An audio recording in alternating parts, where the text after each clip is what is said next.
I feel really lucky to have Dr. Michelle Dulake in my world as a sponsor of the work I do with her amazing company, Pets, that makes supplements that are actually functional and have a reason for existing, as opposed to supplements as a way for some companies to make a buck. That's a different story, isn't it, Dr. Yeah, Michelle? it We're is. not going to go there. What I would love you to help with is cats and kidney disease. It's such a big topic since every single cat will develop kidney disease, which is also called kidney failure, which sounds like, oh, death, but it Yep. doesn't mean your kidneys have failed. That's what they call it, or chronic kidney disease, CKD. So, can you do some 101 about it? Because I think people don't understand that while they may have contributed accidentally to their cat's kidney disease, it's pretty much going to happen to their cat as they age, but we can help mitigate it, maybe lessen it, maybe delay it.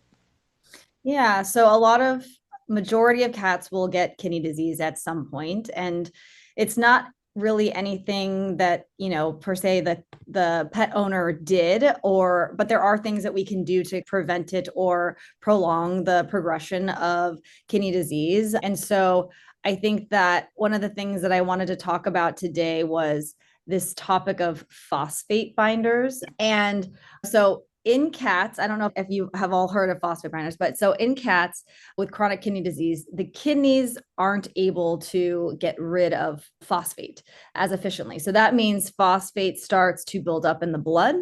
And that's what we call the medical term hyperphosphatemia. So why does that happen? High phosphate levels, why does that matter? High phosphate levels can trigger secondary hyperparathyroidism, which is basically the body trying to compensate in ways that can actually make kidney damage worse. It can also lead to soft tissue mineralization. And overall, cats with higher phosphate tend to have shorter survival timelines based on some studies. Because of this, controlling phosphate is actually really important.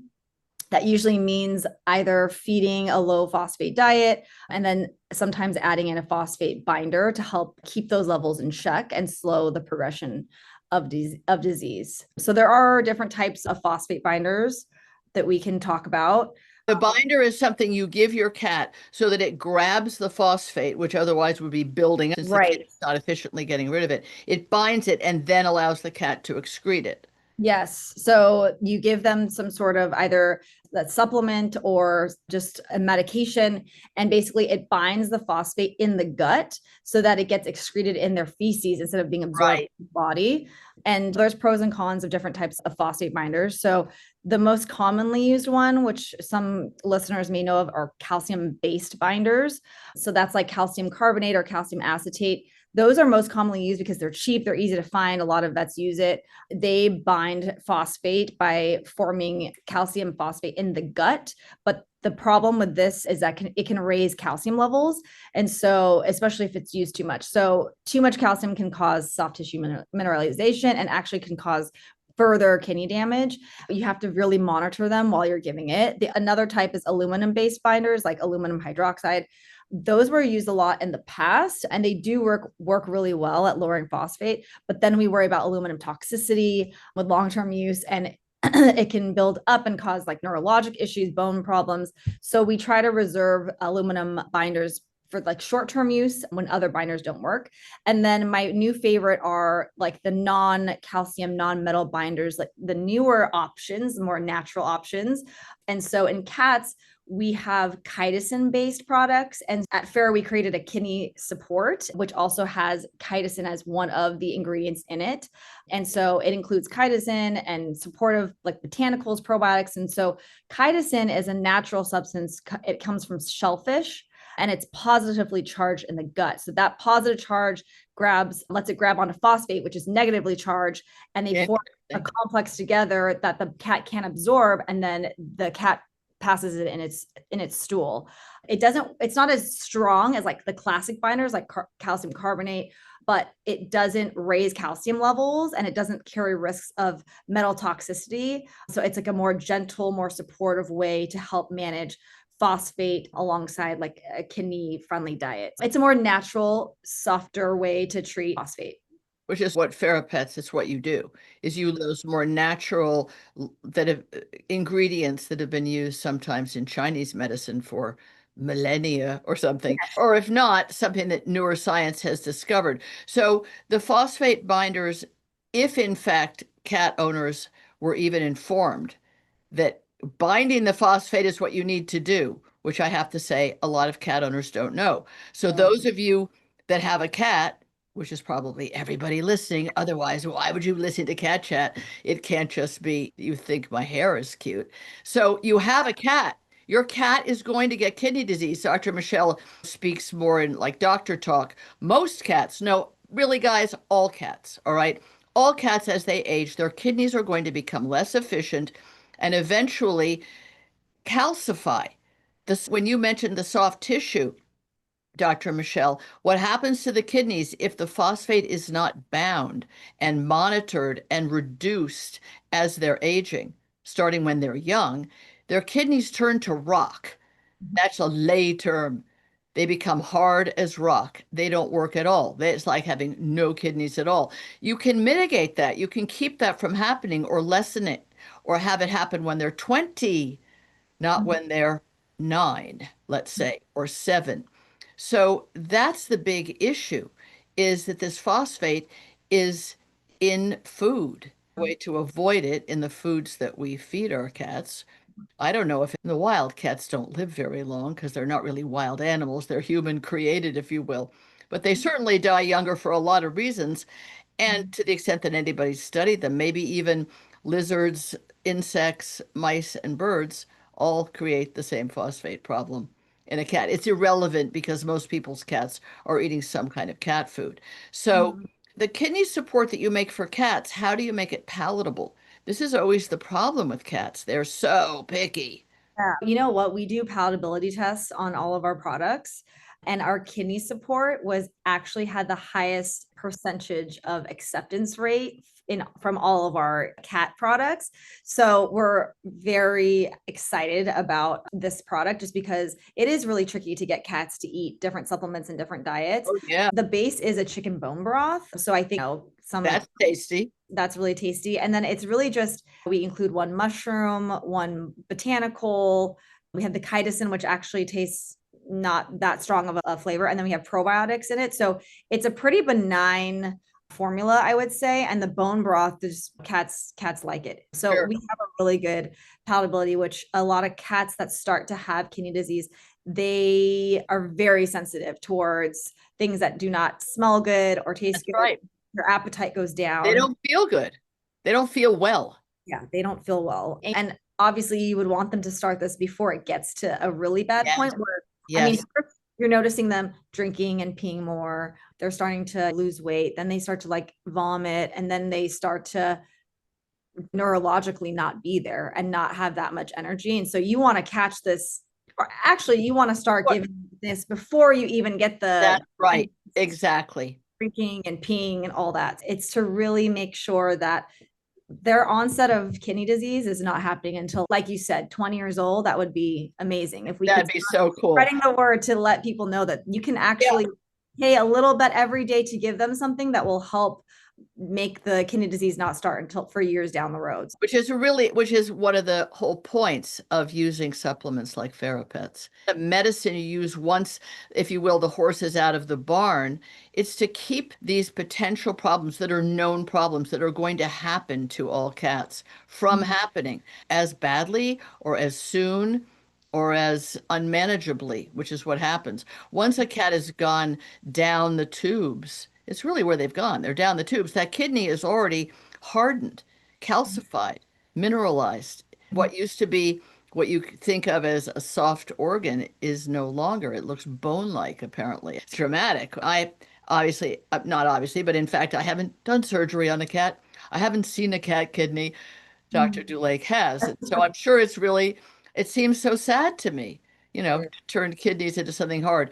So in a minute, we'll discuss these renal diets that I have yet to know a dog or a cat who will actually eat them, the prescription diets. They're, if palatability is one of the most important things about cats, the unpalatability of these diets is Yeah. discouraging because people are spending a massive amount of money at the vet to buy a diet created in good conscience and in good faith by a pet food company with a lot of veterinarians, 70, 80, 100 veterinarians working for the big pet food companies to create diets that will be medicinal, fix a problem.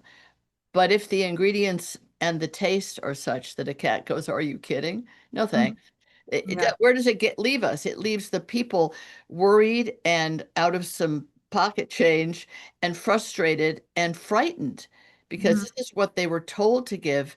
The cat won't eat it. And now the cat's sicker than the cat ever needed to be, if only. It all falls into the if only. So anybody with a young cat, would you, not in terms of I want people to buy Pets products made just for cats, but would you, as a doctor who cares, say to anybody with a cat, if you can start your young cat on the kidney support by mixing it into their delicious wet food, or even into bone broth that you could sprinkle it in and it dissolves, would that be what you'd recommend with a kitten, young cat?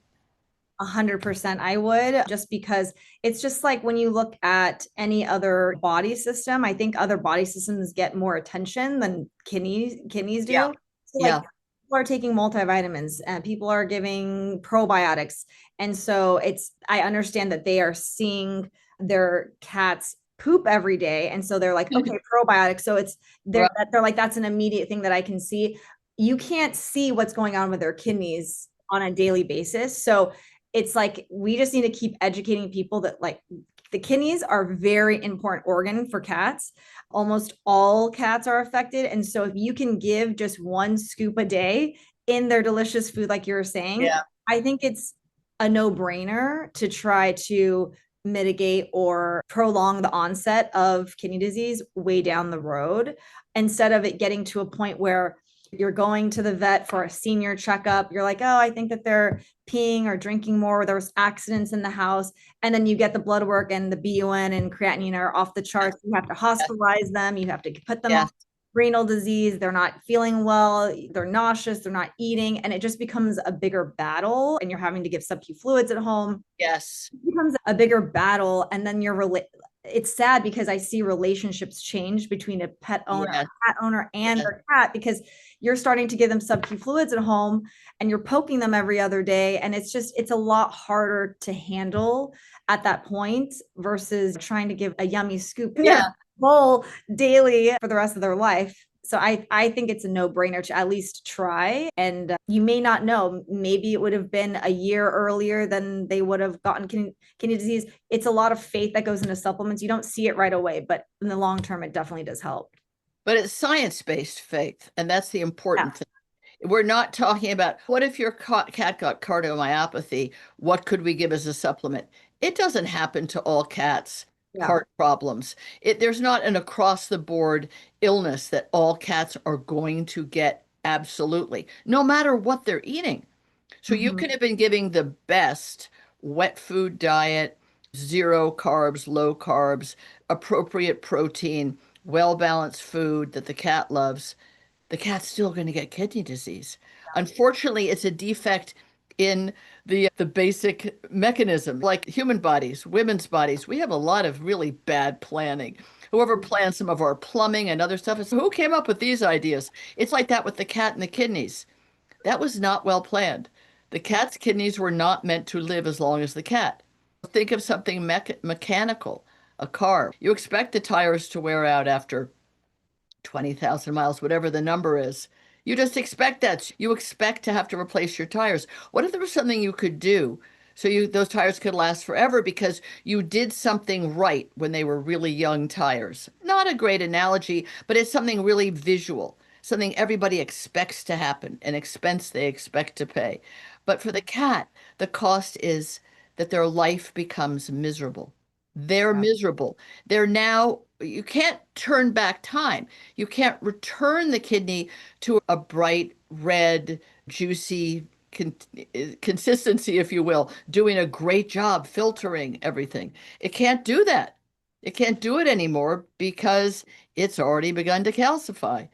So this is, and also cats don't like weird new textures, weird new flavors and tastes, even if Mhm. they feel great. But if you started your cat young, when or whatever age you, let's say, adopt your cat, or your cat comes to the back door with no other owner and says, "Hi, make me yours." If you could give them this scoop of kidney support every day, once a day, and if they want a new different food each day, then just give them small amounts. So that they make sure you make sure they get that scoop in whatever food they're so picky they only eat a small amount of. Or today they didn't want chicken, they wanted rabbit. Just make sure you give the kidney support in whatever form they will be sure to have it. And bone broth is really good. Mhm. Or even goat's milk. Brutus broth makes a goat's milk. A small amount. Don't fill a whole dish with it because then you Yeah. don't know the cat is going to get. That's Yeah. the small amount to make sure that goes down first because it's the most important thing. And the kidney support comes with a scoop, and it's a pretty tiny scoop that you can Yeah, just it is. pour the powder and just mix it in with Teeny. their food. And one of the things that I like about the kidney support formula is that it does come with a clinically studied probiotic strain that actually has been proven to show lower levels of BUN and creatinine and slow down the progression of kidney disease too. So there's multiple ingredients in there that are working together to just keep the kidneys healthy for as long as possible. I truly really believe in it. And I think that it can really help cats everywhere to just not suffer as much from kidney disease. And we've talked a lot on this show, you and I, and many other doctors and many other cat loving experts, about the imprudence of feeding any dry food to any cat. And definitely diabetic cats who would not be diabetic were it not for the dry kitty crack. These are scientific facts that the pet food industry rejects as an idea, but that's because so many people and their cats are hooked on kitty crack and the cats eat it. But in fact, the dry food is the cause of the diabetes. In terms of kidney disease, it definitely pushes you down that road. It dehydrates the cat. And the kidneys need fluids. They need to have lots of fluid, and most of it comes from a cat's diet, their wet diet, because that's how they're engineered, if you will. The same poor engineering that had their kidneys go south on them is engineering that was created, if you will, created by evolution. They lived in deserts originally, so there wasn't any access to fluids. So it had to come from the prey of the lizard or the mouse or whatever they were able to eat, the baby bunny or whatever it was.